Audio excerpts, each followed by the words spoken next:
Du côté de l'opposition maintenant, je retrouve les députés Pierre Paulus des conservateurs, Alain Thérien du Bloc québécois et Peter Julian du NPD. Bonsoir à vous trois. Bonsoir. Pierre Paulus, d'abord, les conservateurs veulent faire porter le blâme sur le bureau du premier ministre Trudeau. Pourquoi? Oui, parce que c'est leur responsabilité première.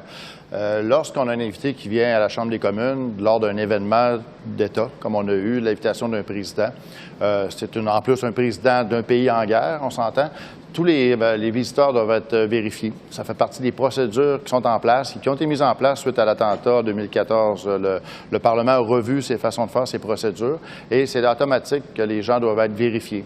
Donc, à la base, le gouvernement n'a pas fait son travail parce que en faisant une vérification assez rapide, on aurait vu qu'il y avait un problème avec le monsieur. Bon, je vais revenir là-dessus dans un instant, mais d'autres réactions. Alain Thérien du Bloc québécois, on sait que vous en avez appelé à la conscience du président de la Chambre ce matin, avant finalement de vous raviser et de demander sa démission. Pourquoi?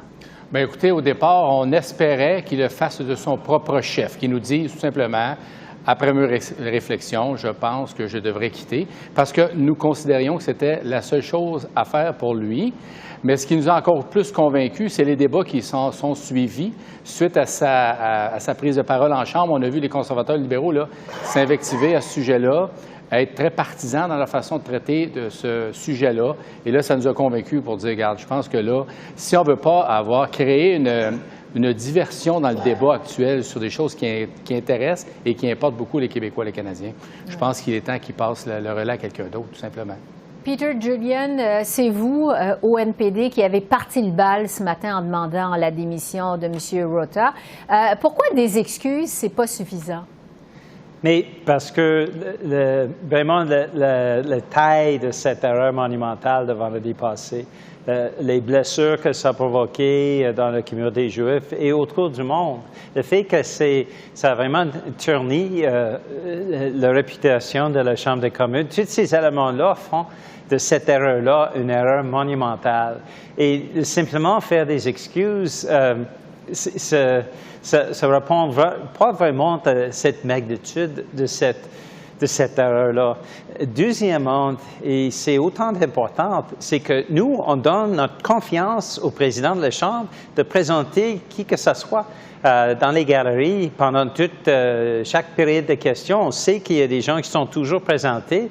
On ne veut pas être dans une situation où on est en train de deviner, d'essayer de faire comme une deuxième vérification pour voir si cette personne-là devrait être quelqu'un à l'auteur de quelqu'un qui devrait être honoré par la Chambre des communes. C'est une erreur grave, une erreur monumentale, quelque chose qui provoqué énormément de tort. Et je pense, avec une réflexion, j'espère que le président va prendre de bonnes décisions et ça va être de décider de démissionner dans les prochains jours. Oui. Pierre Paulus, je veux revenir à ce que vous disiez il y a un instant. Bon, vous dites que c'est la faute au bureau du premier ministre. On sait que M. Rota a pris l'entière responsabilité de toute cette controverse-là. C'est lui qui a pris la décision d'inviter cet ancien soldat nazi. C'est un homme qui habite sa circonscription. On sait aussi que le bureau du premier ministre n'a pas à approuver les listes d'invités du président de la Chambre des communes. Est-ce que les conservateurs, au fond, sont en train de faire de la politique partisane avec cette controverse? Non, écoutez, c'est... Le président a commis une erreur magistrale, c'est clair. Là-dessus, on s'entend. Il n'y a pas d'opposition à notre niveau. Par contre, je vous dirais qu'avec les discussions de mon équipe, des gens qui ont été au gouvernement, à l'époque où des attentats de 2014, que les règles ont été changées, avec Andrew Scheer, qui est notre leader en Chambre, qui a été président de la Chambre, avec l'équipe autour, qui ont été au gouvernement à l'époque, j'ai des gens qui m'entourent, là, qui connaissent là, la fonction d'État et comment gérer les affaires de l'État. Et là, le problème qu'on a, qui est magistral, c'est de voir un gouvernement qui se lave les mains, qui remet toute la faute sur le président. Oui, il a fait une erreur d'inviter cet homme-là, mais à la base, c'est la GRC, lorsque des visites d'État comme ça, des présidents comme le président Zelensky qui viennent ici à Ottawa, c'est le gouvernement qui a la responsabilité de faire la vérification des personnes qui sont présentes. Et surtout, lorsqu'on rend hommage à quelqu'un. En temps normal, la semaine, il y a des hommages qui se font. Il n'y a pas les vérifications de ce genre-là parce que c'est des opérations courantes. Mais lorsqu'il y a une visite d'État, c'est complètement différent.